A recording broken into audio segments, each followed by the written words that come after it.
Welcome back to Golf Weekly. We have a new lineup of guests here for our second segment, and glad you stayed with us.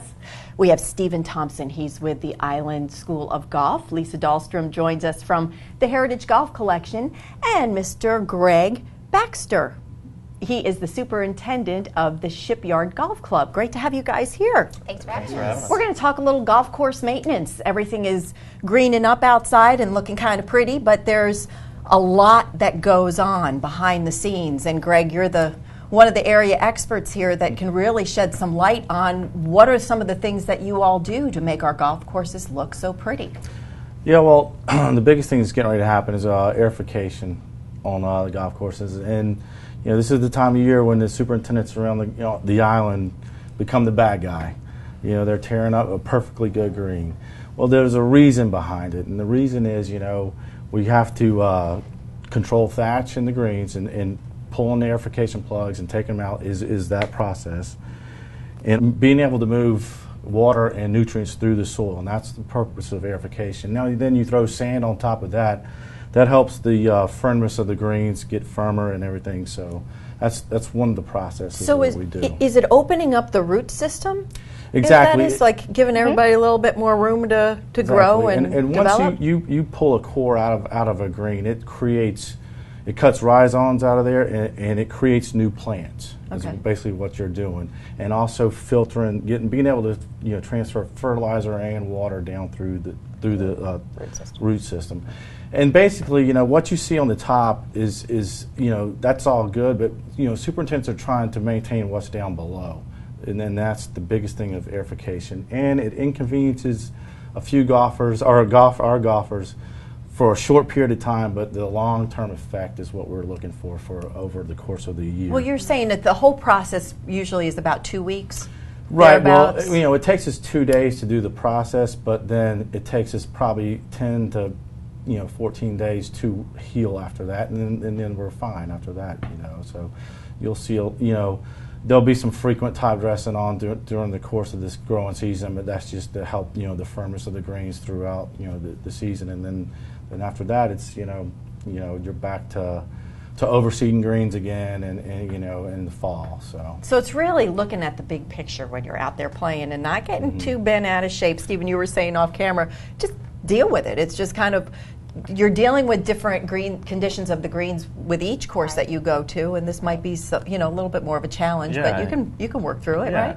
And go to the course a little early. I mean, the putting green, the chipping green will be airified. Go ahead and hit some shots it's around. All done. Okay. Absolutely, you can get used to the conditions before you get out there, and really, the pace is everything in putting anyways. The ball will be bouncing a little bit, but just go out to the putting green a little before and hit some putts around. You'll see how the ball's rolling, and really, the ball isn't playing like Plinko. It actually does roll pretty true. It bounces a little bit, but it's not like Plinko off of Price is Right. So. Right. That's a good visual. The Heritage Collection, we know golfers don't want to play necessarily on you're going to get some grumblers. Yeah. Correct.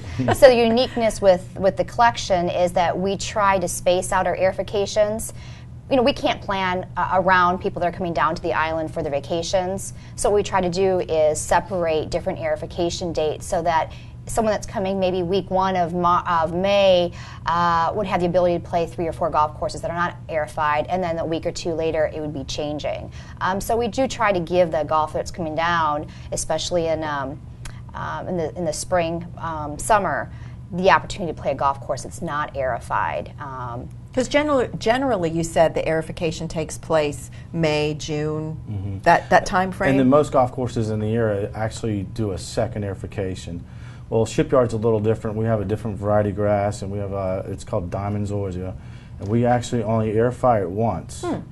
And then we go through our 14-day period of growing it back in, and then we really don't bother it until the next summer. So is that why you maybe selected that particular? Well, the reason we selected that type of grass was is for shade issues, at Shipyard, and that also keeps us from cutting down trees and things like that. It's mainly just a shade issue, and it's a real shade tolerant grass. So that's why we decided to go that route. And we did a renovation 2 years ago, And so it's worked out really well for us. You know, I had to do some adjusting to that type of grass, and I've gotten used to it over the you know, the course of the 2 years. So I, you know, feel real comfortable with it, and I think it's a good grass variety for the conditions we have at Shipyard, and it's set in really well. And that's another great example of being environmentally conscious and responsible. Like you said, maybe selecting a type of grass that is good, so you're not cutting down trees, and you're also talking maybe some water conservation or using different pine straw mulch versus a regular mulch and things like that, that where you're just kind of tapping into our local environment. Right.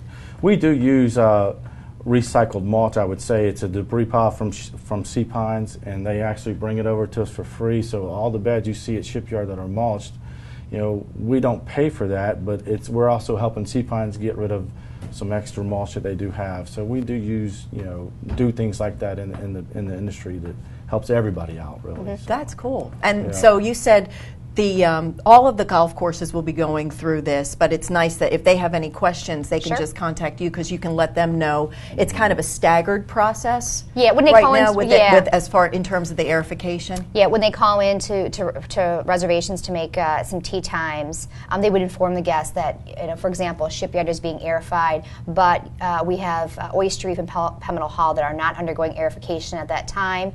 We'll put them on that golf course. That's great. Yeah. Well, good stuff. Thank you all for joining us. Thank you. It's interesting things. Don't be too afraid of the airification process. It's all for the good of the courses, and again, it's something that people can easily play on with a little patience. Stay with us. More to come. Stephen's going to help me with my short game. It's going to be a little bit more than a 7-minute segment, but we'll be back here with more on Golf Weekly.